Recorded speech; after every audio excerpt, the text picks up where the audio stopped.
So I got a request to do a Starfield test for the Samsung QN85A, and that's what we're going to be doing. So to the right, I have my Sony Bravia A8G OLED, and as you guys can see, I'm in the standard local dimming. So again, there's just nothing. I mean, you could go to high. I don't recommend. You really have all the choices to select whatever you want, but essentially, I'm just going to stop right here, and that's pretty much it. It dims down pretty substantially when you're on the standard local dimming. Even on low, it'll dim. Basically, anytime there's a starfield, it tries to avoid the kind of clouding and hazing that would appear from trying to illuminate each individual pixel. So it just dims it down. It doesn't even try. And essentially, you lose a lot of stars, as you guys are clearly seeing here. Massive, massive star dimming. So if you watch stuff with a lot of starscapes, the Samsung Neo QLED is not going to be any better than what we've seen from full array local dimming.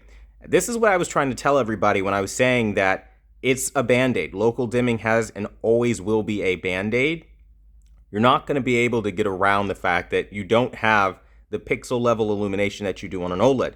There are literally 8 million plus zones on the OLED, but on the QLED you have 576. So obviously you're going to have to make some sacrifices, and this is one of the big ones that you have to make. It might not seem like a big deal. Some people might say, oh, who sits there watching stars all day? But this comes into play with regular content when you start getting into just scenes where you have an overabundance of things that the TV thinks it needs to dim down. It's going to dim that stuff down, and you're going to lose a lot of details. So that's one of the things to note here.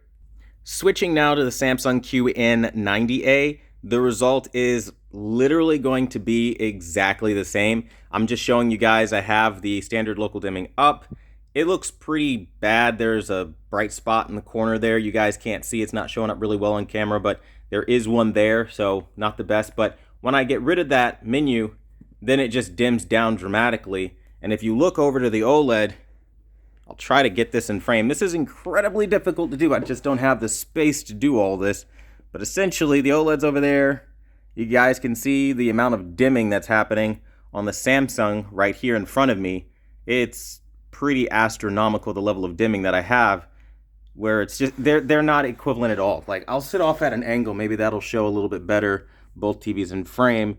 And essentially, I'll even try to do like a Dutch angle or something. But I mean, really, it's very apparent you're losing a lot. And this is even on their flagship QN90A. And as you guys see at the top there, there's the QN85A. I just turned it off so you guys can see the bottom. But essentially, yeah, it's a pretty big joke right now that they even thought that they could get away with something so, I don't know, so blatantly bad. See, they try to sell this whole, like, dimming thing, and they try to tell you that, oh, Samsung Neo is this hot new thing. Well,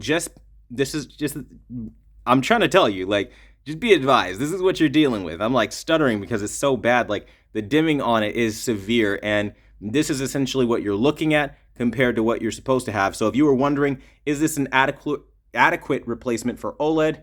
There's OLED over there at the top. All the stars in the world you could hope for. And here's your Neo QLED.